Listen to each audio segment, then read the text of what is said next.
2006년 세계 최고의 테니스 선수 중 한 명이 마지막 코트에 섰습니다.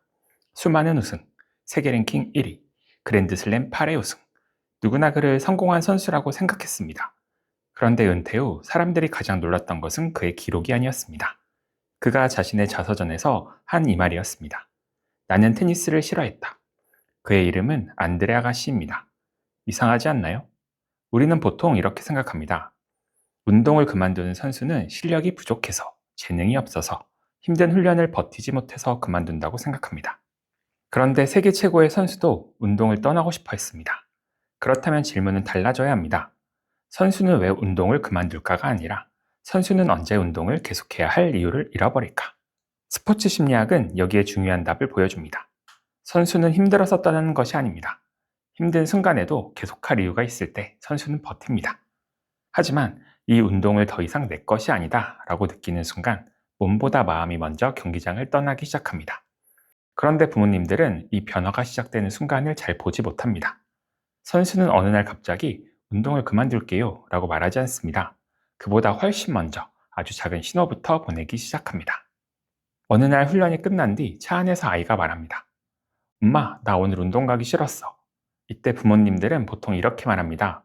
날씨가 더워서 많이 지쳤나 보네. 운동은 원래 힘든 거야. 조금만 더 하면 괜찮아질 거야. 틀린 말은 아닙니다. 운동은 원래 힘든 과정입니다. 하지만 여기서 중요한 차이가 있습니다. 아이가 말하는 힘들다는 말은 두 가지 의미일 수 있습니다. 하나는 오늘 훈련이 힘들어요입니다. 이건 쉬면 회복될 수 있습니다. 하지만 다른 하나는 내가 왜 이걸 하고 있는지 모르겠어요 입니다. 이건 다릅니다. 몸이 지친 선수는 휴식 후 돌아올 수 있습니다. 하지만 운동의 의미를 잃은 선수는 쉬어도 돌아오기 어렵습니다. 운동선수가 긴 시간을 버티는 힘은 의지가 아닙니다. 심리학에서는 이것을 동기라고 설명합니다.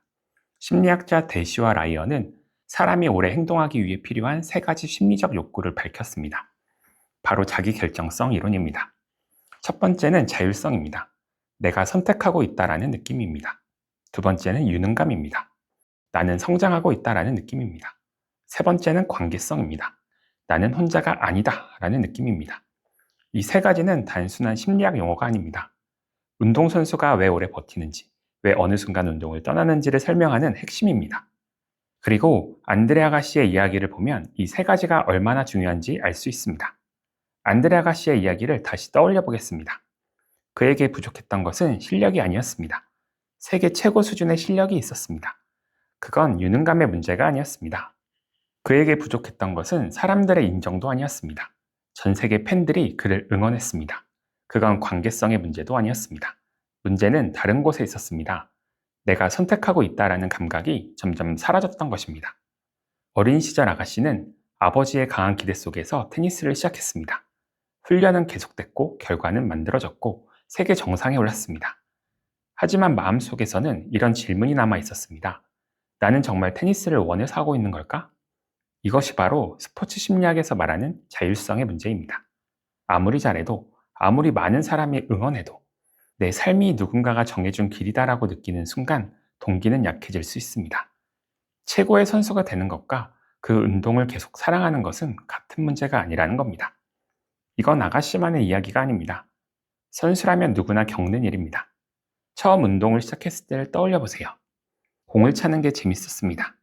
기록이 좋아지는 게 신기했습니다. 조금 더 잘하고 싶은 마음이 있었습니다. 그때 운동은 아이의 것이었습니다. 그런데 시간이 지나면서 조금씩 바뀝니다. 이번 대회 꼭 이겨야 해. 왜 저 선수보다 못했어? 이 기록으로는 안 돼. 처음에는 나는 운동이 좋아였는데 어느 순간 나는 잘해야 인정받을 수 있어로 바뀝니다. 그리고 이 순간부터 운동은 즐거운 도전이 아니라 평가를 받는 시험이 됩니다. 스포츠 심리학자 다니엘 굴드와 동료들은 이런 질문을 던졌습니다. 왜 청소년 선수들은 경쟁 스포츠를 그만둘까? 많은 사람들이 예상했습니다. 실력이 부족해서일 것이다. 성적이 나오지 않아서일 것이다. 그들은 실제로 스포츠 심리학 연구를 진행했지만 연구 결과는 예상과 달랐습니다. 선수들이 운동을 그만두는 중요한 이유 중 하나는 바로 운동에서 느끼던 즐거움이 사라지는 것이었습니다. 처음에는 좋아서 시작했던 운동이 어느 순간부터 평가받고 비교받는 일이 되어버릴 때 선수의 마음은 조금씩 운동에서 멀어지기 시작합니다. 굴도의 연구는 청소년 수영 선수들을 대상으로 했지만 이후 다른 종목의 선수들에게서도 비슷한 패턴이 반복해서 확인됐습니다. 물론 운동을 그만두는 데는 부상이나 코치와의 갈등, 또래 관계 문제처럼 다양한 이유가 있습니다. 하지만 많은 선수들이 보내는 첫 번째 신호는 비슷합니다. 예전만큼 재미가 없어요. 왜 해야 하는지 모르겠어요. 이 모습이 바로 운동의 의미를 잃어가는 순간입니다. 그런데 여기서 한 가지 질문이 생깁니다. 운동의 즐거움을 잃은 선수들은 시간이 지나면 어떻게 될까요? 스포츠 심리학에서는 그 마지막 과정을 번아웃이라고 설명합니다. 스포츠 심리학자 토마스 레데케는 선수의 번아웃을 연구하며 중요한 세 가지 요소를 설명했습니다. 첫 번째는 정서적 신체적 소진, 두 번째는 성취감 감소, 세 번째는 운동 가치의 상실입니다. 여기서 가장 주목해야 하는 부분은 세 번째입니다. 선수는 단순히 힘들어서 떠나는 것이 아닙니다. 내가 왜 이걸 계속하고 있지? 라는 질문에 답을 잃어버릴 때 운동과 마음의 거리가 멀어지기 시작합니다. 많은 부모님들이 선수 자녀에게 이런 질문을 자주 합니다. 오늘 몇 등 했어? 기록 얼마나 나왔어? 감독님이 뭐라고 하셨어? 아이에게 관심을 두고 선수로 잘 키우고 싶은 마음이 있기에 할 수 있는 질문들입니다. 하지만 정작 중요한 질문은 놓칠 때가 있습니다. 너는 왜 이 운동이 좋아? 아직도 운동하는 게 재미있어? 오래 성장하는 선수는 부모가 운동의 이유를 만들어주지 않습니다. 선수가 자신의 이유를 계속 발견할 수 있도록 부모가 도와줘야 합니다. 그렇다면 부모는 아이에게 무엇을 해줘야 할까요? 스포츠 심리학에서는 의외로 정답이 단순하다고 말합니다. 아이를 더 강하게 만드는 것이 아니라 운동을 계속할 힘을 지켜주는 것입니다. 그렇다면 구체적인 방법을 알아보겠습니다. 자기결정성 이론을 기준으로 세 가지만 기억하시면 됩니다. 첫 번째, 자율성을 지켜주는 질문. 너는 왜 운동하고 싶어? 아이에게 필요한 것은 부모의 정답이 아닙니다. 자신의 행동을 선택하고 있다는 감각입니다. 운동을 왜 하는지 잊어버린 선수에게 가장 필요한 것은 더 강한 압박이 아니라 자신의 이유를 다시 찾는 과정입니다. 두 번째, 결과 말고 성장한 장면을 말해주세요. 선수에게 필요한 것은 항상 성공했다는 결과가 아닙니다. 성장하고 있다는 증거입니다. 경기 끝나고 차 안에서 오늘 왜 졌어? 대신 오늘 내가 가장 잘한 장면 하나만 이야기해 줄래? 라고 말해주세요. 기록이 떨어졌을 때 왜 기록이 안 나왔어? 보다 힘든 상황에서도 포기하지 않은 건 분명히 좋아졌어. 라고 말해주세요. 유능감은 결과에서만 만들어지지 않습니다. 성장하는 과정에서 만들어집니다. 세 번째, 운동선수가 아니라 내 자녀를 만나주세요. 마지막은 관계성입니다. 많은 부모님들이 아이를 사랑하기 때문에 운동 이야기를 합니다. 차 안에서도 경기 이야기, 집에 와서도 훈련 이야기, 식탁에서도 다음 때의 이야기. 아이가 어떻게 지냈는지 궁금한 것은 너무나 당연합니다. 그만큼 관심이 있고 잘 되기를 바라는 마음이기 때문입니다. 하지만 경기에서 진 날에도, 동료 선수와 다툰 날에도, 코치님께 혼난 날에도 집에 돌아와 또 운동 이야기가 시작된다면 아이는 잠시만이라도 운동선수가 아니라 평범한 아이이고 싶을 수 있습니다. 그래서 가끔은 운동 이야기를 내려놓아 보셨으면 좋겠습니다. 요즘 가장 재밌는 게 뭐야? 학교에서는 어떤 일이 있었어?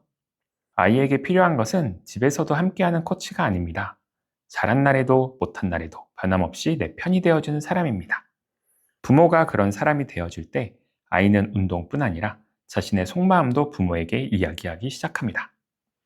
많은 부모님들이 묻습니다. 어떻게 하면 우리 아이가 끝까지 버틸 수 있을까요? 하지만 질문을 조금 바꿔야 합니다. 어떻게 하면 아이가 이 운동을 자신의 것으로 느끼게 할 수 있을까요? 입니다. 세계 최고의 선수들도 흔들립니다. 실패합니다. 그만두고 싶은 순간도 경험합니다.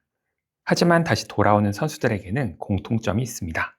운동이 힘들지 않았던 것이 아닙니다. 이건 내가 선택한 길이다. 나는 성장하고 있다. 나는 혼자가 아니다. 라는 것을 그들은 힘든 순간에도 믿었습니다. 마지막으로 부모님께 드리고 싶은 말씀이 있습니다. 언젠가 아이가 이렇게 말할 수 있습니다. 엄마, 나 운동 그만두고 싶어. 많은 부모님들은 그 말을 두려워합니다. 하지만 그 말은 포기의 선언이 아니라 어쩌면 나 너무 힘들어. 내 마음을 한번 봐줘. 라고 아이가 보내는 신호일 수 있습니다.